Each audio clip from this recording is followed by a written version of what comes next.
அவருக்கு 82 கோடி ரூபாயில நடுக்கடல்ல கொண்டு பேனா வைக்கிறீங்க. எழுதாத பேனா எங்க வச்சா என்ன?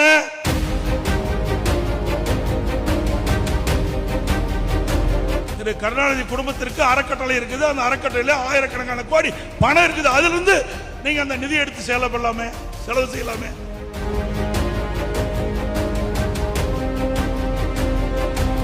திரு உதயநிதி அவர்களே, நாட்டுக்கு கார் தேவையா? கார் பந்தயம் தேவையா? இங்க இருக்கிறவங்களுக்கு பல பேருக்கு காலுக்கு போட செருப்பு கூட இல்லாத இருக்குது.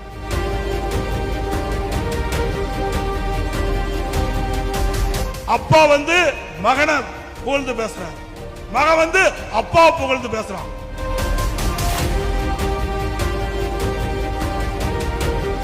திரு உதயநிதி அவர்களே, நேற்று பெய்த மழையில் இன்று முளைத்த விஷக்காளான் நீங்கள் என்பதை மறந்து விடாதீர்கள்.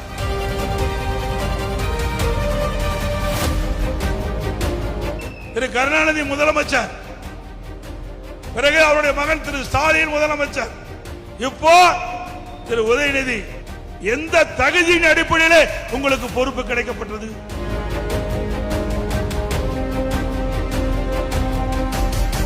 திரு கருணாநிதி குடும்பத்திலே ஆண் வாரிசுகளுக்கு ஆட்சி அதிகாரத்தில் இடம் உண்டு, பெண் வாரிசுகளுக்கு அதுவும் கிடையாது.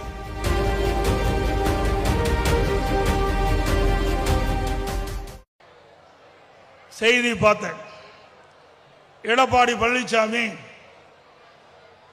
பொறாமையில பேசிட்டு இருக்காரு. திமுக ஆட்சியில் நிறைய திட்டங்களை நிறைவேற்றிட்டோம், அது அவர்களால் பொறுத்துக் கொள்ள முடியல. என்ன திட்டத்தை நீ கொண்டாந்த? இப்படி நான் பேசிய திட்டங்கள் ஒன்றாவது நீங்கள் கொண்டு வந்து நிறைவேற்றிருக்கீங்களா? எவ்வளவு திட்டத்தை நான் சொன்னேன், இன்னும் நிறைய இருக்குது. கிட்டத்தட்ட 2 மணி நேரம் ஆகும் நான் சொல்லி முடிக்கிறதுக்கு. நான் முதலமைச்சர் இருந்த காலத்தில் கொண்டு வந்த திட்டம் மட்டும் உழவு, அம்மா முதலமைச்சர் இருந்த காலத்தில் கொண்டு வந்த திட்டம் இன்னும் ஏராளம். எந்த திட்டமே கொண்டாடாத, மக்களை ஏமாற்றி கவர்ச்சிகரமா பேசி ஆட்சிக்கு வந்த பிறகு மக்களை மறந்த அரசாங்கம் திமுக அரசாங்கம், திமுக கட்சி. திரு உதயநிதி அவர்களே, உங்க தாத்தா பேர் வைப்பதற்காக என்னை பற்றி விமர்சனம் செய்தீர்கள்.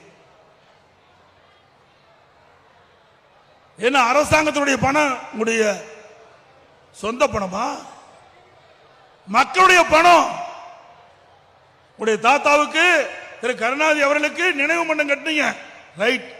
ஒரு முதலமைச்சர் இருந்தாரு, ஒரு கட்சியுடைய தலைவராக இருந்தாரு, கட்டு ரைட். அவருக்கு 82 கோடி ரூபாயில நடுக்கடல்ல கொண்டு பேனா வைக்கிறீங்க. எழுதாத பேனா எங்க வச்சா என்ன? அதற்கு 82 கோடி தேவையா? அரசாங்கத்துடைய பணம் எப்படி வீணடிக்கிறார் என்பதை எண்ணி பார்க்க வேண்டும். இதைத்தான் நான் கண்டிக்கிறோம். ஏன் உங்களுக்கு பேனா வைக்க வேண்டும் என்று உங்களுக்கு எண்ணம் இருந்தா, திரு கருணாநிதி அடக்கம் செய்த நினைவு மண்டபத்திற்கு பகுதியிலே பக்கத்திலேயே ஒரு 2 கோடியில் ஒரு பேனா வச்சுட்டு போங்களே. ஏன் 82 கோடி ரூபாயில விவசாயிகள் இருந்தது பொதுமக்களிடத்திலிருந்து வசூலித்த வரி பணத்தின் மூலமாக 82 கோடி செலவழிக்கிறீங்க வீணா? இல்ல உங்க அறக்கட்டளையில் இருந்து செலவு செய்யுங்களே. ஆயிரக்கணக்கான கோடி திரு கருணாநிதி குடும்பத்திற்கு அறக்கட்டளை இருக்குது. அந்த அறக்கட்டளையில ஆயிரக்கணக்கான கோடி பணம் இருக்குது. அதுல இருந்து நீங்க அந்த நிதி எடுத்து செலவு செய்யலாமே. அதற்கு மேலாக கார் பந்தயம், நாட்டுக்கு கார் தேவையா? கார் பந்தயம் தேவையா? இங்க இருக்கிறவங்களுக்கு பல பேருக்கு காலுக்கு போட செருப்பு கூட இல்லாத இருக்கிறார். நம்முடைய விவசாயி, நம்முடைய பெண் தொழிலாளர்கள் வெயிலையும் மழையிலையும் இரவென்று பகலென்று பாராம ரத்தத்தை வீர்வையாக சிந்தி உழைக்கின்ற அந்த பெண்களுக்கு காலுக்கு காலணி கூட இல்லாத இருக்கிற நேரத்தில் நூற்றுக்கணக்கான கோடி செலவு செய்து கார் பந்தயம் நடத்த வேணுமா? அதுக்கு தான் நீங்க அரசாங்கம் நடத்துறீங்களா? அதுக்கு தான் உங்களுக்கு ஓட்டு போட்டு மக்கள் உங்களை ஆட்சி அதிகாரத்தில் அமர்த்துறீங்களா? இதை கேட்டா கோபம் வருது. எல்லாத்துக்கும் மேல வேடிக்கை என்னன்னா, அப்பா மகனை புகழ்ந்து பேசுறார், மகன் அப்பா புகழ்ந்து பேசுறான். இந்தியாவிலேயே இப்படிப்பட்ட அவல ஆட்சி தமிழகத்தில் நடக்குது. திரு ஸ்டாலின் உதயநிதி புகழ்ந்து பேசுறாரு, திரு உதயநிதி அப்பா புகழ்ந்து திரு ஸ்டாலின் பேசுறாரு. இதுதான் வேடிக்கை. அது மட்டுமல்ல, திரு உதயநிதி அவர்களே, நேற்று பெய்த மழையில் இன்று முளைத்த விஷக்காளான் நீங்கள் என்பதை மறந்து விடாதீர்கள். நீங்களே எங்களுக்கு அறிவுரை சொல்ற. அண்ணா திமுகவில் 50 ஆண்டு காலம் இந்த கட்சியில இருந்து பணியாற்றியவன், பல்வேறு நிலையிலே இருந்து பல்வேறு பொறுப்புகளை பெற்று பணியாற்றியவன்.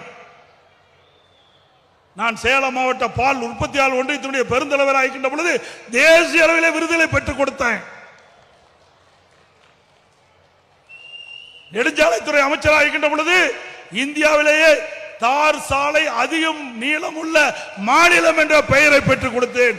திரு உதயநிதி அவர்களே, அதை பார்த்து தான் இதே புரட்சி தலைவி அம்மா நெடுஞ்சாலைத்துறை அமைச்சராக இருந்து 2016 மீண்டும் ஆட்சி கட்டிலே அம்மா அமர்கின்ற பொழுது கூடுதலாக பொதுப்பணித்துறையும் எனக்கு வழங்கினார்கள். நான் உங்கள் வழியிலே நான் வரவில்லை. ஒரு விவசாயி ஒரு கிளை செயலாளராக இருந்து ஒன்றிய பொறுப்பு வந்து, மாவட்ட பொறுப்பு வந்து, மாநில பொறுப்பு வந்து, இன்றைக்கு உங்கள் முன் பேசுகின்ற ஒரு பாக்கியத்தை நீங்கள் கொடுத்தீர்கள். நீங்க அப்படியா வந்த திரு கருணாநிதி முதலமைச்சர், பிறகு அவருடைய மகன் திரு ஸ்டாலின் முதலமைச்சர், இப்போ திரு உதயநிதி, திரு கருணாநிதி பேரன் திரு ஸ்டாலினுடைய மகன் துணை முதலமைச்சர்.